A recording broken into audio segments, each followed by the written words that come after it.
बहुत भूख लग जाता है। लेकिन उस समय देवी पार्वती कैलाश में नहीं थी। दूसरी ओर भगवान शिव पूरी तरह से ध्यान में लीन था। भाई कार्तिकेय, मुझे बहुत भूख लगा है। तुम्हें भी भूख लगा है क्या? हाँ भाई, मुझे भी तो भूख लगी है। तो फिर चलो माँ के पास जाते हैं। माँ तो हमेशा हमारे लिए कुछ न कुछ बनाती है। गणेश और कार्तिक देवी पार्वती को ढूंढने के लिए रसोई में गए, लेकिन उन दोनों को देवी पार्वती वहां नहीं मिली।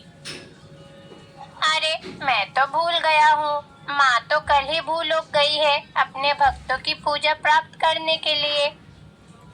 हाँ भैया, मुझे भी इतनी भूख लगी थी कि मैं सब कुछ भूल गया। चलिए ना, अब हम पापा के पास जाते हैं। चलिए।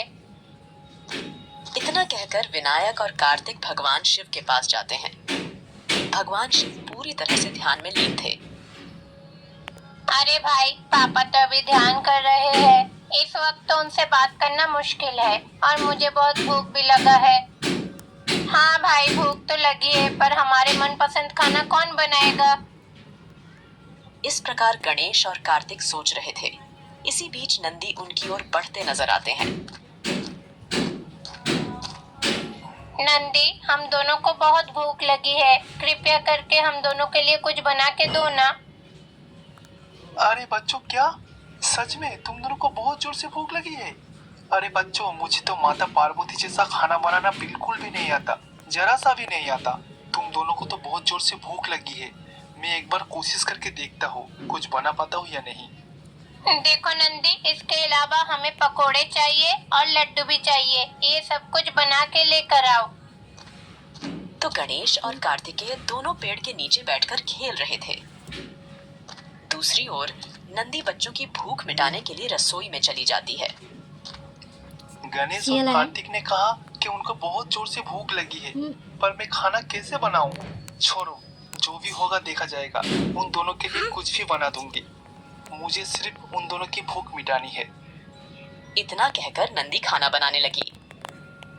नंदी भगवान गणेश के लिए पकौड़ी बनाने में बहुत मेहनत करते हैं। वह कार्तिकेयन के लिए लड्डू भी बनाते हैं। वह सभी तैयार व्यंजनों को एक प्लेट में रखता है और भगवान गणेश और कार्तिकेय के पास ले जाता है। लो बच्चों, मैं आप दोनों के लिए भोजन तैयार की है। आप दोनों इसको चख के बताइए कैसे बनी है। नंदी के पूछने पर गणेश जी ने कुछ पकौड़ियां चखीं। कार्तिकेय ने भी लड्डुओं का स्वाद चखा।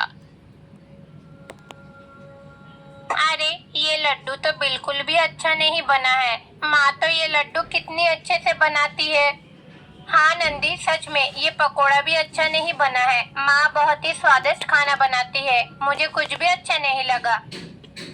अरे धन्यवाद बच्चों, मैं आप दोनों से पहले ही कहा था कि माता पार्वती जैसा मैं बेहतर खाना नहीं बना सकता।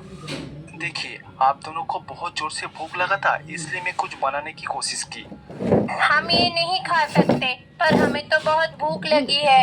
हम तो भूख के कारण नहीं बचेंगे। आपकी जिम्मेदारी है हमें बचाने की। जाइए, कुछ और बना के लेकर आइए। इस प्रकार गणेश जी नंदी से कहते हैं। दुर्भाग्य से नंदी कुछ नहीं कर पाता और वापस रसोई